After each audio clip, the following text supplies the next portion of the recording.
자, 읽어드린 본문의 말씀을 중심으로 사람의 평가, 하나님의 평가 이런 제목으로 말씀을 전해드리겠습니다.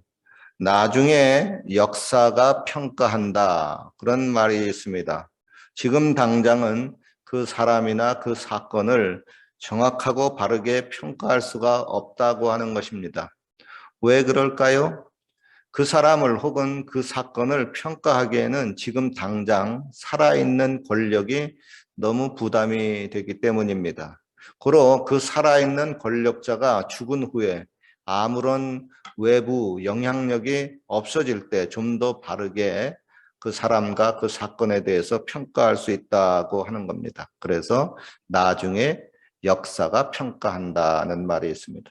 그런데 여러분, 그렇다고 현재의 평가는 항상 틀리고 나중의 평가만이 항상 옳다고 하는 뜻은 아닙니다. 도리어 그 반대일 경우가 있습니다. 즉 현재의 평가가 보다 정확하고 나중의 평가가 올바르지 못할 때도 있습니다. 중요한 것은 누가 그 사람 혹은 그 사건을 평가하느냐 하는 것입니다. 즉 타락하고 불완전한 인간은 어떤 사람이나 사건을 정확하게 평가할 수 있는 능력을 상실했습니다. 고로 사람의 평가는 정확하지 못합니다. 마치 장님들이 각각 코끼리의 다른 부분을 만진 후에 그 코끼리의 모습을 평가하는 것과 같습니다. 오직 정의롭고 완전하고 전능하신 하나님의 평가만이 절대적으로 정확합니다. 고로 우리는 사람의 평가보다는 하나님의 평가에 더욱 신경을 쓰고 살아가야 합니다. 하나님은 모든 사람과 사건을 선악간에 정확하게 평가하시고 최종 판결하시는 분이십니다. 그리고 그에 따른 상과 벌을 주시는 분이십니다. 그런데 안타까운 것은 우리들 가운데에서 사람들의 평가에 너무 신경을 쓰다가 그만 낙심하고 노이로제에 걸리고 우울증에 걸리는 경우입니다. 더구나 책임감 없는 무자비한 그 인터넷 그 악성 댓글들에 그 나타나는 평가를 보면서 거기에 심히 낙심하고 자살까지 하는 사람들을 보면은 저러면 안 되는데 라는 안타까움이 있습니다. 창세기 1장에 보면은 하나님이 보시기에 좋았더라라는 말이 무려 7번이나 나옵니다. 그리고 열왕기 상하에 보면은 하나님 보시기에라는 말이 40번이나 나옵니다. 즉 하나님은 자신이 보고 평가하는 관점이 따로 있다고 하는 것입니다. 하나님은 유다의 히스기야 왕을 보시고 보기에 좋았더라고 말씀하셨습니다. 반면에 그 아들 므낫세 왕에 대해서는 보시기에 악했더라고 평가를 했습니다. 하루는 사무엘 선지자가 이스라엘 왕을 다시 뽑기 위해서 이새의 집을 방문했습니다. 그에게는 8명의 아들들이 있었습니다. 사무엘은 장남 엘리압이 나오는 것을 보자 여기 여호와의 기름 부으실 자가 있도다 하고 너무 좋게 생각했습니다. 그를 즉시 왕으로 삼으려고 했습니다. 그러나 하나님은 말씀합니다. 사무엘아, 너는 그 용모와 신장을 보지 말라. 내가 이미 그를 버렸노라. 나의 보는 것은 사람과 같지 아니하니 사람은 외모를 보거니와 나 여호와는 중심을 보느니라 그랬습니다. 한국 사람들도 참 외모 많이 보는데 하나님은 중심을 보고 평가한다고 하는 겁니다. 예수님도 이 땅에 계실 때 몇몇 사람들을 평가하셨습니다. 예수님은 세례 요한을 죽인 헤롯 안디바라고 하는 그 당시 유대의 분봉왕을 가리켜서 저 여우라고 평가를 했습니다. 즉 그는 간교하고 교활한 사람이라고 하는 겁니다. 그리고 당시에 잘 나가는 그 사두개인들과 바리새인들에 대해서는 독사의 자식들이라고 아주 혹독하게 평가를 하셨습니다. 아니 그래도 그들은 당시에 나름대로 꽤 부유하고 존경을 받고 사는 사람들이었는데 그들에 대한 예수님의 평가는 당시 사람들의 평가와하고는 전혀 달랐습니다. 반면에 예수님이 좋게 평가한 사람들도 있습니다. 12 제자 중 하나인 그 나다나엘, 바돌로메라고 하죠. 그에 대해서 이렇게 평가했습니다. 보라, 이는 참 이스라엘 사람이라 그 속에 간사한 것이 없도다 그랬어요. 참 간사한 것이 없다고 하는 것이 예수님의 아주 좋은 평가였었습니다. 그리고 가난한 과부의 그 두렙돈을 헌금에 넣는 것을 보시고 또 이렇게 평가하셨습니다. 저희 부자들은 다 풍족한 중에서 넣었거니와 이 과부는 구차한 중에서 자기의 모든 소유 곧 생활비 전부를 넣었느니라. 또한 그 세례 요한에 대해서는 여자가 낳은 자 중에 세례 요한보다 큰 이가 없도다 하고 아주 높이 평가하셨습니다. 오늘 여러분들에게 묻고 싶습니다. 만약 하나님이 당신을 보시고 평가하신다면 과연 뭐라고 평가하실까요?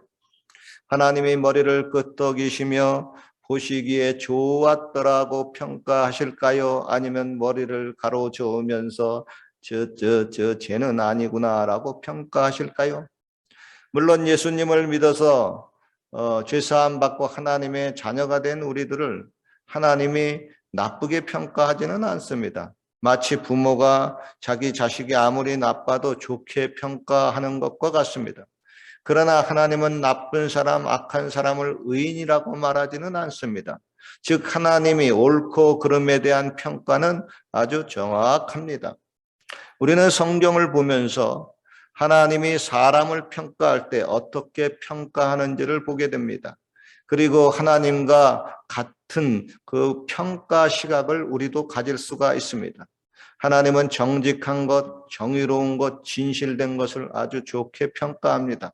고로 나도 정직하고 진실하고 정의로운 사람이 되어서 하나님으로부터 반드시 좋은 평가를 받아야만 합니다. 예수님은 그날 심판날에 각 사람들을 정확하게 평가해서 양과 염소로 나눈다고 했습니다. 알곡과 쭉정이로 나눈다고 했습니다. 악인과 의인을 분명히 나눈다고 했습니다. 그러므로 때가 이르기 전 곧 주께서 오시기까지 아무것도 판단하고 평가하지 말라. 그가 어두움에 감추인 것을 드러내고 마음의 뜻을 나타내시리니 그때 각 사람에게 하나님께로부터 칭찬이 있느니라 하고 했습니다. 옳다 인정함을 받는 자는 자기 자신을 칭찬하는 자가 아니요 오직 주께서 칭찬하는 자니라고 했습니다. 그로 괜히 사람의 칭찬을 받으려고 그들로부터 좋은 평가를 얻으려고 위선을 베풀지 말라고 했습니다. 그리고 모든 사람이 너희를 칭찬하면 화가 있도다고 했습니다. 그건 뭐냐? 선과 악의 싸움에서 혹은 진실과 거짓의 싸움에서 혹은 정의와 불의의 싸움에서 이쪽에 또 저쪽에도 욕을 얻어먹지 않기 위해서 그들로부터 양쪽으로부터 다 칭찬을 받기 위해서 이쪽 갔다 요 말하고 저쪽 갔다 저 말하고 양다리 걸치면서 장깨 굴리며 살면은 화가 있다. 끝이 좋지 않다고 말씀하고 있습니다. 오직 하나님이 옳다고 평가하는 것을 끝까지 쫓아가라고 하는 것입니다. 그러면 하나님께로부터 최종 칭찬이 주어진다고 하는 겁니다. 오늘 본문에 보면은 예루살렘 사람들이 수군거리면서 예수님에 대해서 이렇다 저렇다 평가를 합니다. 어떤 사람은 그는 좋은 사람이다 평가합니다. 또 어떤 사람은 그는 무리를 미혹해 하는 사람이다 평가합니다. 혹 어떤 사람은 예수님에 대해서 저가 귀신이 들렸다고 평가합니다. 혹 어떤 사람은 예수님은 먹기만 탐하고 포도주를 즐기는 사람이요 세리와 죄인들의 친구로다 하고 조롱하고 평가합니다. 심지어 예수님의 가족들조차 예수님을 미쳤다고 평가하고 예수님을 잡으러 다녔습니다. 그리고 그 남동생들은 예수님을 향하여 형님 그렇게 잘났으면 나사렛 시골에 묻혀 지내지 말고 대도시 예루살렘에 가서 한번 자신을 마음껏 뽐내 보시지 그러시오 하고 비꼬고 조롱을 했습니다. 저는 피조물인 인간이 자신을 만드신 창조주를 이렇다 저렇다 평가하는 것을 보면은 참 가소롭기도 하고 웃음이 나옵니다. 아니 누가 감히 하나님을 평가합니까? 사람이 하나님을 평가할 수 있는 실력이나 제대로 있습니까? 예수님이 빌라도의 법정에서 재판을 받을 때에도 보면은 위치가 바뀌었습니다. 빌라도를 심판하실 분이 도리어 예수님이시고 심판을 받아야 할 사람은 도리어 빌라도인데 그게 거꾸로 되었습니다. 그리고 빌라도는 그놈의 세상 명예, 지위, 돈 때문에 예수님을 올바르게 평가하지 못하고 예수님에게 사형을 때림으로 그 죄값을 나중에 받게 되고 말았습니다. 묻고 싶습니다. 여러분은 예수님을 어떻게 평가하십니까?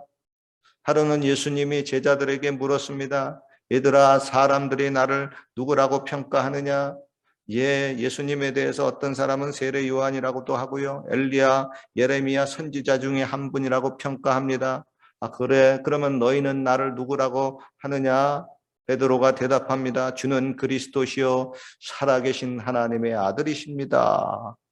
아, 바요나 시모나, 너 그거 어떻게 알았냐? 내가 참 복이 있도다. 이를 내게 알게 한 이는 혈육이 아니요 하늘에 계신 내 아버지시니라. 그랬어요. 즉 베드로가 예수님에 대해서 그렇게 바르게 평가할 수 있는 깨달음을 가질 수 있는 것은 그것은 자기 실력이 아니라 하나님이 그런 깨달음을 주셨다고 하는 것입니다. 저와 여러분들도 하나님이 이런 깨달음을 주셔서 예수님은 그리스도시요 하나님의 아들이시니다 하고 바르게 깨닫고 믿고 있습니다. 고로 우리도 베드로처럼 큰 복이 있는 사람입니다. 결론입니다. 사람들의 평가에 대해서 좌지우지되지 마시고 거기에 따라서 낙심하지 마십시오. 그날에 최종적으로 너를 확실하게 올바르게 평가하실 분이 있습니다. 그때 그분 보시기에 좋았더라가 되어야 합니다. 그분으로부터 잘하였도다 착하고 충성된 종아라는 평가를 받아야만 합니다. 아무쪼록 예수님으로부터 그날에 좋은 평가를 받으시고 예수님과 더불어 보람과 행복 속에 영원히 함께 사시기를 주님의 이름으로 축원합니다.